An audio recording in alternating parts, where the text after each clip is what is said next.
$3 billion of additional support for farmers, including more of the buyback programs for their surplus produce and also small-scale irrigation systems. Our proposals, Madam Speaker, are not mere band-aids or handouts.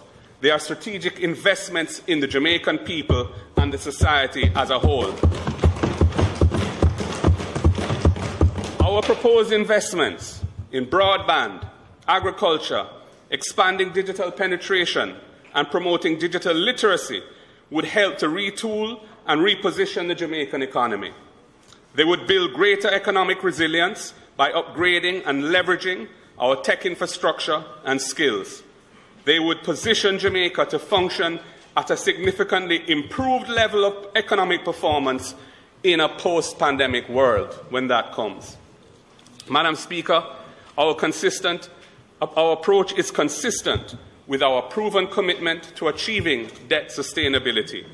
It will let us recover faster and stronger to resume the debt reduction path to which we are all committed. Madam Speaker, Jamaica must become the agricultural powerhouse of the Caribbean.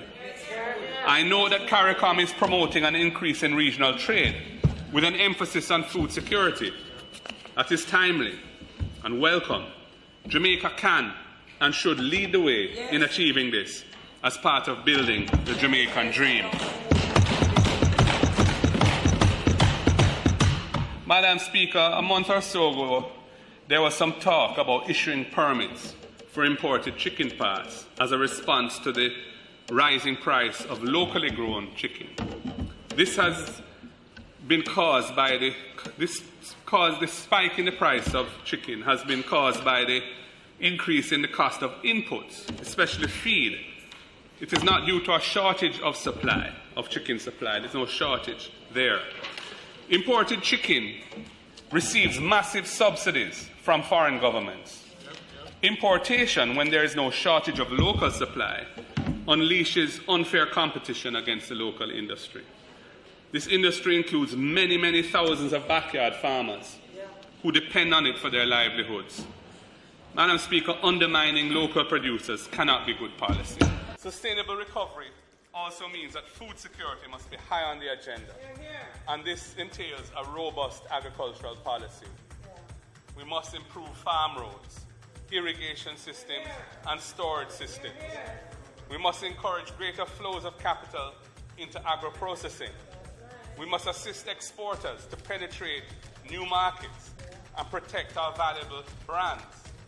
We must incentivize productive relationships between well-capitalized mother facilities and small farmers to improve their production techniques, to transfer technology, and to generally support their development. Madam Speaker, farmers need greater protection from the ravages of the two-foot puss, the prix de larcenist. The next PNP government will significantly stiffen the penalties for large-scale prix de larceny and bring that offence under the Proceeds of Crime Act so that the profits that are made from robbing our farmers can be taken from the criminals and used to compensate those farmers.